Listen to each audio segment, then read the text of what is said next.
Bonsoir Anissé Mbida. Allez, le Culture Geek à présent avec d'abord les grands de l'informatique qui investissent dans les voitures, notamment les fabricants de microprocesseurs. Oui, ça c'est la grande tendance du salon du CES. On va en parler beaucoup cette semaine parce qu'il ouvre ses portes jeudi. L'idée c'est que les fabricants, nos voitures vont se transformer en véritables microprocesseurs. Enfin, nos voitures vont se transformer en véritables ordinateurs parce qu'elles vont intégrer des microprocesseurs. C'est une annonce qui a eu lieu ce matin. Nvidia, qui fabrique normalement des processeurs pour ordinateurs, va équiper les voitures BMW et les voitures Tesla. Tesla, c'est la voiture, le roadster électrique. Et là, vous voyez, la prochaine Tesla Model S aura un écran 17 pouces, c'est aussi grand que votre écran d'ordinateur tactile. Et donc, on va pouvoir avoir la même qualité graphique sur nos voitures que sur nos ordinateurs. Du GPS amélioré, quoi. Exactement. D'accord. Alors, après les processeurs, il y a aussi les applications comme Google, iTunes ou même Facebook dans la voiture. Directement dans la voiture. Parce que, vous savez, les voitures ont un problème, c'est que ça met à peu près 5 ans pour fabriquer une voiture, quand on est un bon constructeur. Et en 5 ans, le multimédia embarqué a énormément évolué, les iPods, les téléphones portables. Donc ils ont eu l'idée, tout simplement,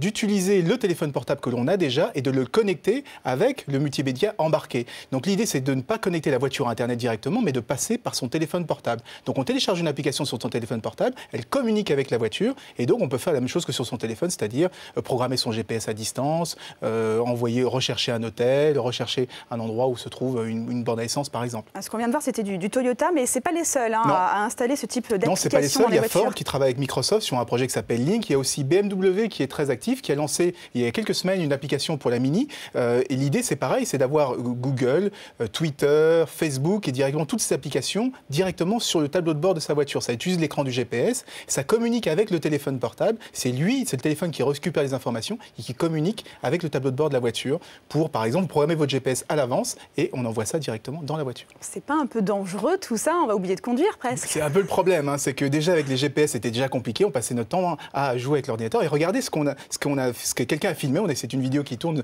sur YouTube, c'est quelqu'un qui est au volant d'une voiture sur une autoroute et qu'est-ce qu'il fait? Il est en train de lire un livre électronique, un Kindle, mais juste après qu'est-ce qu'il fait? Il prend une tablette, il utilise son iPad et après il utilise son téléphone portable. Donc c'est un peu le problème de tous ces multimédias embarqués et de toute cette technologie qui arrive dans les voitures, c'est que ça devient de plus en plus dangereux. À consommer avec modération donc. Merci Anissé.